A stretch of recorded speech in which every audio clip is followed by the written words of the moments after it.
Welcome to Things We Miss While Learning Python. Do you know about the init method in Python? Yes, it is the constructor method in Python. All the methods with two underscores on both sides are special methods. Init method is also a special method. What is its function? Init method sets the variables, the value of the current instance. Let's see an example. We have defined a class animal with the variable named name. Let's create an instance of animal.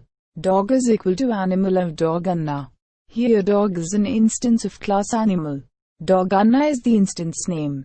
Thus we created an instance assigned with values once created with the special method init.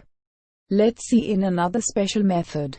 If we print the instance value, we only get an address, which is not very useful while building many blocks of program. Let's change it a bit to obtain useful information.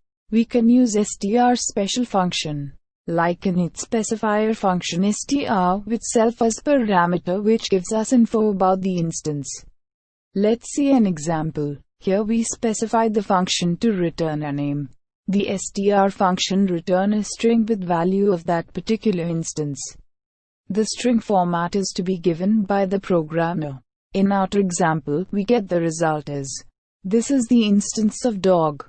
There are many such special functions in Python. Next time let's pay a lot of attention to it. Hope you got to know something new. Good luck. Bye.